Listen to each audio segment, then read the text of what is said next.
Hello friends, welcome back to my channel daily vlogs. ఈరోజైతే నేను chicken biryani అయితే చేశాను. చికెన్ బిర్యానీ చేయాలి అంటే అందరూ టెన్షన్ పడుతూ ఉంటారు, టైం ఎక్కువ తీసుకుంటుంది అని.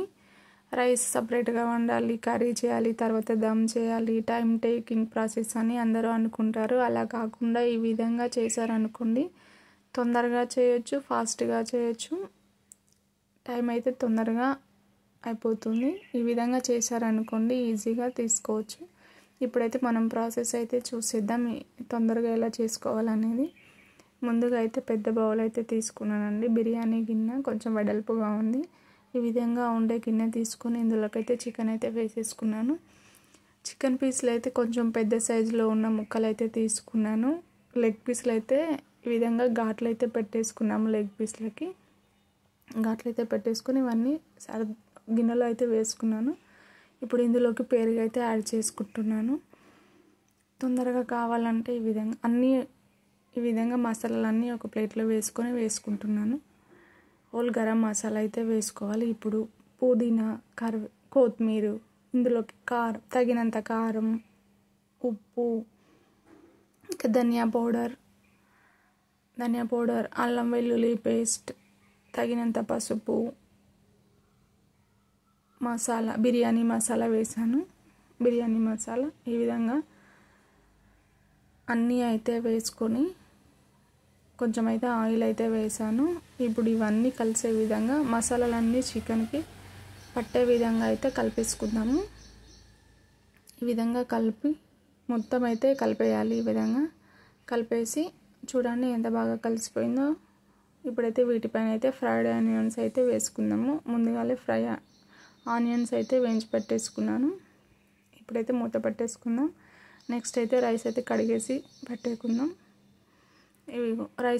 బాస్మతి రైస్ అయితే తీసుకున్నాను. ఈ విధంగా బాస్మతి రైస్ అయితే కడిగేసి స్టవ్ మీద పెట్టేశాను. ఇప్పుడు ఇందులోకి కొద్దిగా ఆయిల్, కొంచెం పుదీనా, కొత్తిమీర, కరివేపాకు ఇవన్నీ వేసేసుకొని హోల్ గరం మసాలా అయితే వేసుకున్నాము. సాల్ట్ కూడా వేసుకున్నాను. ఇది ఒక పొయ్యి మీద పెట్టేసుకున్నాను. చికెన్ అయితే ఒక పొయ్యి మీద పెట్టేసుకున్నాం అనుకోండి, తొందరగా అయిపోతుంది. ఇప్పుడు ఇందులోకి పచ్చిమిర్చి అయితే వేసుకున్నాను. చూడండి ఉడికిపోతుంది. చికెన్ మాడిపోకుండా ఉండడానికి మధ్య మధ్యలో కలుపుతూ ఉండాలి. పెరుగుంది కదా, అడుగంటిపోతుంది. ఇప్పుడైతే మళ్ళీ మూత పెట్టేసుకుందాం. చూడండి మళ్ళీ ఒకసారి అయితే కలిపేసుకుందాము. ఈ విధంగా అడుగంటుతకుండా మూత పెట్టామనుకోండి తొందరగా ఉడికిపోతుంది కదా, అందుకని మూత పెట్టేసాను. ఈ విధంగా కలుపుకొని మళ్ళీ ఒకసారి అయితే మూత పెట్టేసుకుందాం.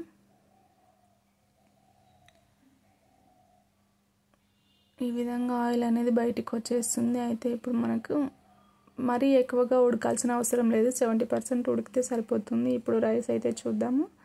రైస్ అయితే ఉడుకుతుంది. ఇంకా ఇది రైస్ కూడా కొంచెం 70% అయితే ఉడికితే సరిపోతుందండి. ఫుల్గా కుక్ కావాల్సిన అవసరం లేదు. ఇది కూడా మూత పెట్టేసుకుందాము. ఇప్పుడు చికెన్ అయితే చూద్దాము. వాటర్ అయితే బయటికి వచ్చేసినాయి. చికెన్ అయితే ఉడికిపోయింది. ఇప్పుడైతే మనం స్టవ్ ఆఫ్ చేసేసి చికెన్ పైన కొంచెం గార్నిష్ అయితే చేసుకుందాము. ఈ విధంగా కొత్తిమీర, పుదీనా, ఫ్రైడ్ ఆనియన్స్ అయితే వేసేసుకుందాము. ఇప్పుడు మనకు రైస్ అయితే ఉడికిపోయింది.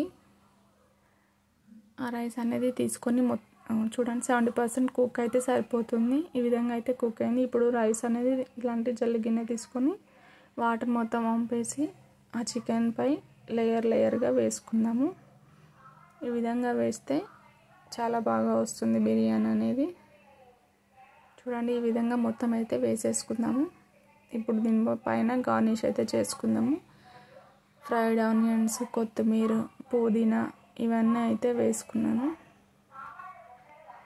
చూడండి ఎంత బాగా కలర్ఫుల్గా కనిపిస్తుందో.